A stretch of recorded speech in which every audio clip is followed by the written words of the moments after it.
কোটা সংস্কার আন্দোলনকে কেন্দ্র করে সহিংসতায় প্রাণ হারান অনেকে।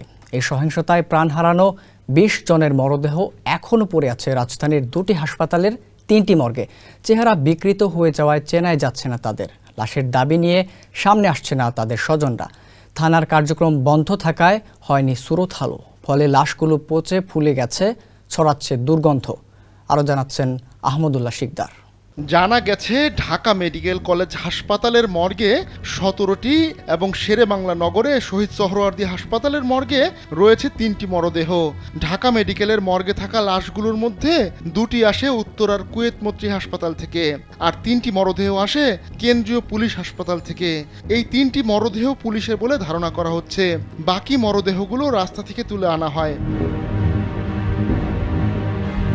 ঢাকা মেডিকেল কলেজের মর্গের ডোম রামু চন্দ্র দাস বলেন, বডিগুলো চেনার কোনো উপায় নেই, প্রত্যেকটাই ফুলে গেছে।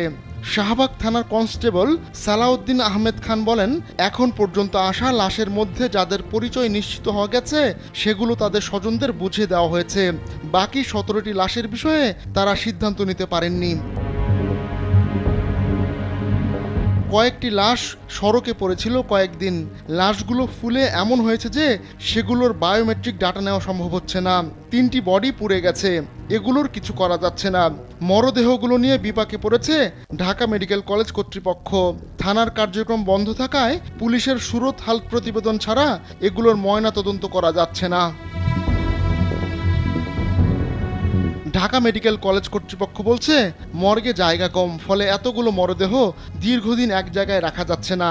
এখন থানার কার্যক্রম শুরুর অপেক্ষা।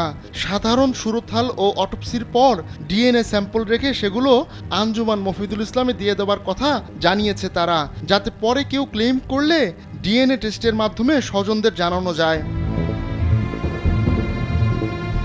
শহীদ সোহরাওয়ার্দী হাসপাতালের পরিচালক অধ্যাপক মোহাম্মদ শফিউর রহমান বলেন, ৫ আগস্টের পর আসা ৩টি মরদেহের পরিচয় শনাক্ত করা যায়নি, যেগুলো মর্গে আছে।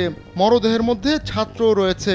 পরিচয় শনাক্তে ছাত্র আন্দোলনের নেতাদের কাছে সাহায্য চাওয়া হয়েছে। কয়েক সপ্তাহ ধরে চলা কোটা সংস্কার আন্দোলনে প্রায় ৩০০ মানুষের মৃত্যুর খবর এসেছে সংবাদ মাধ্যমে।